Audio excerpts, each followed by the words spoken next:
أهلا بكم في هذا اللقاء الخاص. بلا أدنى شك يمر منحنى العلاقات المصرية الأمريكية صعودا وهبوطا منذ بدء الثورة وحتى الآن.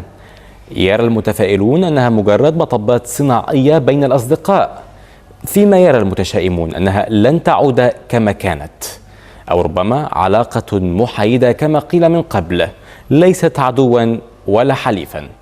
الثابت في الأمر أن هناك متغيرات جديدة في السياسة الأمريكية المصرية نتيجة لتغير النظام، ونتيجة أيضا لتطورات سياسية وعوائق اقتصادية نبحث فيها اليوم في هذا اللقاء الخاص مع السفيرة الأمريكية في القاهرة باترسون. Patterson, thank you for joining us on TV. And first of all, we'd like to congratulate you and the American people for the re-elections of Mr. Barack Obama. Well, thank you for having me, Hossam. And let me say that elections are always exciting in the U.S. and we're all glad to have it over. Thank you so much. And as you said before in a statement that you hope or the American relationship between America and also Egypt will be better in the second term of Barack Obama. Well, presidents always have a little more flexibility in the second term, and I know that President Obama is very committed to the U.S.-Egyptian relationship. I know he's been very interested in what's taking place here, and I think he will spend a lot of time on Egypt in his second term.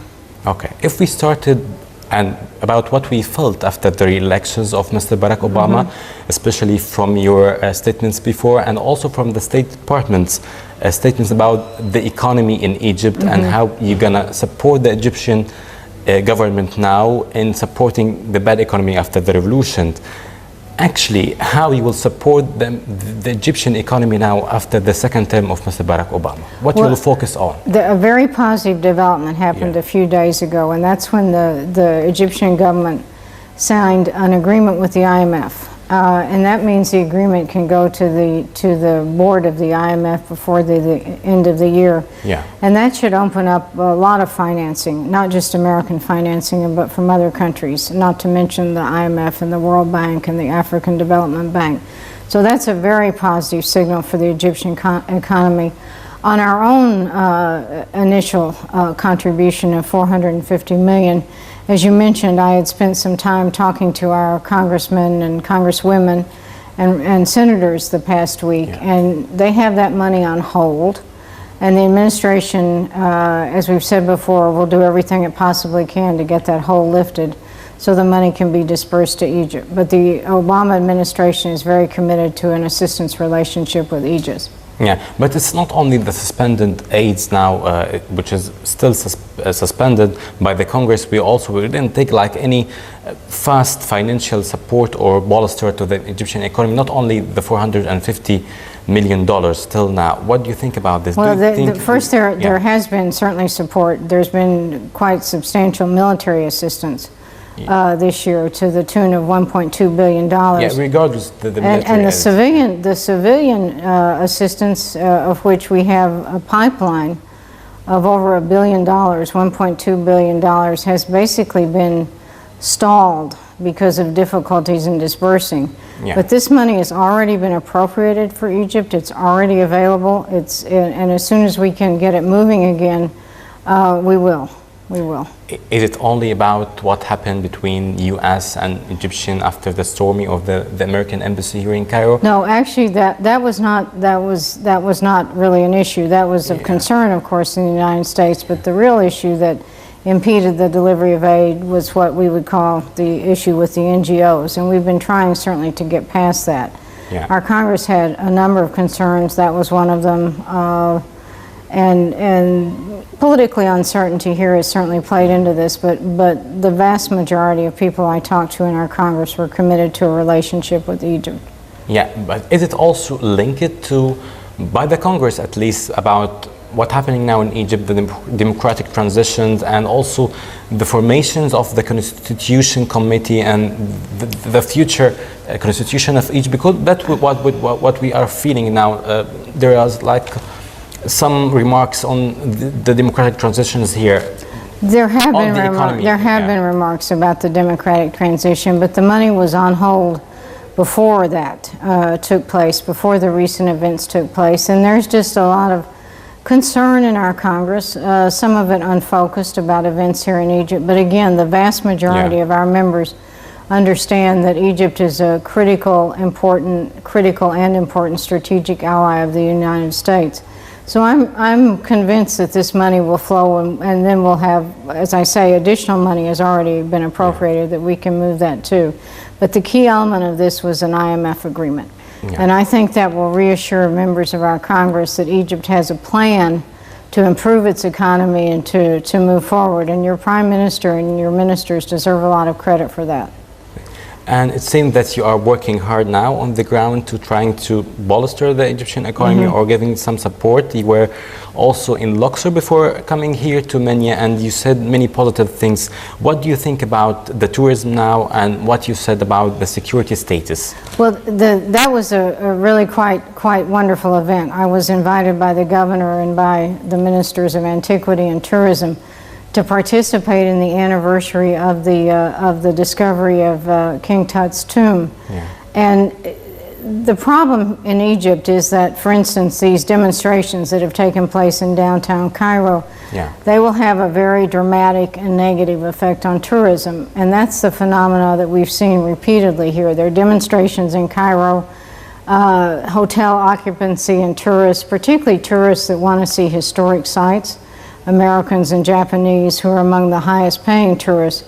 Occupancy will drop, tourists won't come, and then it will take a while to recover. But places like Luxor, where obviously you have some of the most important historic sites on the planet, are quite safe. And I feel very comfortable encouraging American tourists to visit those sites and see these incredible sites in Egypt for themselves. Do you think that we can have soon American investors in the tourism or sector in Egypt, especially that you were also in Alexandria calling the investors to come here? We had a very successful tourism conference in Alexandria that tried to identify with the Alexandria Business Association, tried to identify opportunities and gaps in the tourist industry. And yes, I think we can get American investors in the tourist industry on the North Coast. The Europeans are already there in force. And again, there's huge potential here in Egypt for tourism. We're trying to refocus our AID program on two sectors, tourism and agriculture, where the opportunity for job creation is the best. Yeah, and if we move now, we are here in Minya, and it's also one of your first visits to Upper Egypt. You've been to many locations today in Minya. What are the things you focus on developments here in Minya actually, and also in Upper Egypt? Well, I came here to visit some of our projects and to visit at the invitation of CIAS, which is a very large and very professional NGO, and we are honored to give them financing for some of their projects. So today, for instance, I saw a vocational training project that takes young people who have just graduated from college but don't have jobs. It was shall we say, a joint venture of CIAS and the Muslim Family Association that trains these young people for the labor force and works with companies to match up the skills. I talked to some students in the classroom, and I also talked to some students who had found jobs, and it seemed to me like an excellent project. So I've looked at several projects that we've sponsored here. I just had a very interesting, participated in a dialogue this evening with members of various faiths about the situation here in Egypt. So it's been very interesting. And also it seems that you are very interested in the intercultural dialogue between the Muslims and Christians here in Egypt. You were in a cultural dialogue from a few hours about what's happening now in Egypt. What do you think about it and this intercultural dialogue? It was a very animated discussion, a very lively discussion among people of not just different faiths, but obviously different backgrounds and different professions. And I understand that this is one of the longest lived and most successful interfaith dialogues that takes place in Egypt. And I was very impressed with the participants. And just the fact that these people can sit down and discuss these issues in a constructive way, I found very impressive. So I would be very hopeful for the future, given what I've seen tonight. Of course, the country has problems. This is a transition. All democratic transitions are incredibly difficult, and Egypt isn't any different. But the fact that they can work through these problems among Egyptians is really key to success. Are you willing to support like these initiatives before, maybe through the U.S. aid? We have been supporting it. We've been supporting this particular initiative, given modest amounts of financing, and we're supporting a number of other similar initiatives that encourage dialogue, that encourage, for instance, we have a very interesting project in another part of the country that encourages young people to learn about governance and deal with the problems in their community, whether it's water or school problems or that sort of thing. Teach them about civic engagement. And actually that's what we need most after the revolution. And let me now move to the political side. We cannot ignore what's happening now in Egypt, in downtown and also in everywhere. As you witnessed also in Minya, as you're coming here to the hotel, what do you see about the latest circumstances and the latest President Mohammed Morsi constitutional decree? What do you think about it? Well, we issued a statement, the U.S. government issued a statement on that a couple of days ago. And as we said, one of the concerns, of course, is excessive concentration, and one of the concerns conveyed by Egyptians, not just by members of the international community, is excessive concentration of power in the hands of one person. That was obviously a motivation for the revolution, and we have always urged the government to have a government and the participants to have an inclusive constitution that protects individual rights. That's in accordance with Egypt's international obligations, and we hope this current difficulty will be resolved by negotiation and dialogue among the parties, because of course it's very worrisome to have demonstrations and riots in the streets.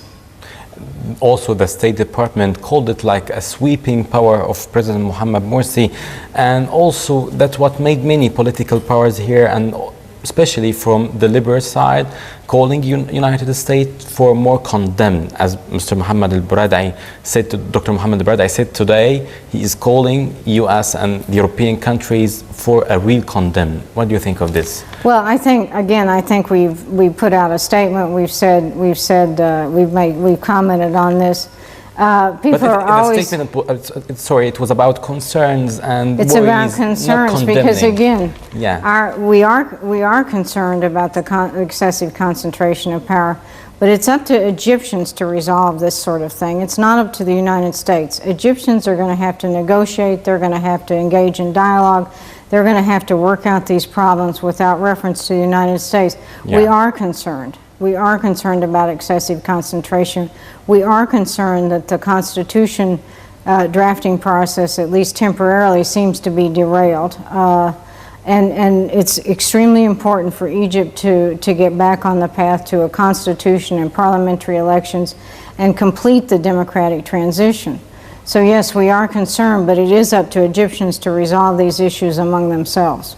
Yeah, as you said, it's up to the Egyptians, but also in the same way, many people now asking, and also there is like many different sources in the media saying that President Mohammed Morsi take like a green light for the United States to issue like this constitutional decree, especially that it comes after a few hours of the leaving of Secretary of State Hillary Clinton. It's not the first time. There's absolute nonsense. Absolute nonsense. There was no discussion of such decree with the Secretary of State. She was here to discuss the ceasefire on Gaza and to discuss the follow-on to that very important issue. And those claims in the Egyptian press are simply nonsense. And when the press deals with that, I would urge you, not you particularly, but members of the press, to call the American Embassy and discuss that with us instead of printing material that is simply incorrect. Do you think we will see like more condemns or more? Well, let me say that the American government is monitoring this issue very, very carefully, of course, and you know, we will have more to say depending on what happens out here. But of course, what we expect is, and this is very important in any democratic transition, that the political establishment has to work things out, and they have to engage in dialogue. And violence and riots and demonstrations are not the answer. It has to be dialogue and work through the political process. Actually, I'm asking you these questions because many people now put the responsibility on the United States. They are saying that you supported the Islamic government here in Egypt, regardless of all the human rights violations that happened the recent days. So that's why I was asking. Well, we supported the democratic transition in Egypt. I think the United States policy on this has been absolutely crystal clear, that we supported the democratic transition in Egypt. And of course we're concerned, as I said, about excessive concentration of the powers in one person. But again, this is a subject, this is an issue that Egyptians have to resolve. It's not the fault of, or it's not the fault of the United States. So Egyptians have to engage in dialogue. That's the most essential element of democracy, that people have to work out their own problems. Also related to the political arena or what's happening today, we see like also a violence happened today in Sinai. And also, as you know, many Israeli sources said that there are going to be like an American troops will come to Sinai, and it was also a part of the agreement of ceasing fire between Israel and the Hamas. That's what they are saying. So we ask that too is nonsense. Let me unequivocally characterize that as nonsense as well. And I think somebody from the Egyptian government said that too. There is, of course, a multilateral force in Sinai that has been there for decades, of which there are some American participants, Colombians, Fijians, Norwegians, a whole range of nationalities. 14 countries, I guess. 14 countries, I can't remember how many, but a large number of countries. There are no deployments of American troops in the Sinai. Again, that's just nonsense, and I would urge the press, when they hear these reports, to call the American embassy and inquire about them. What do you think about the second term of Mr. Barack Obama? What will be the priority, the next priorities of the American-Egyptian relationship during the next 4 years? Well, I think, again, our priorities here have been, I don't think they'll change from the first Obama administration.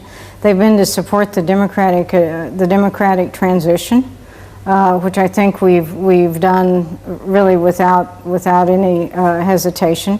They're to support Egypt's economy, and I think that's on a pretty good path right now with the signing of the IMF agreement. Thank you so much, Thank you. Ambassador. Thank you, Hassan. Thank you for joining us, and we hope to meet you again. Thank you.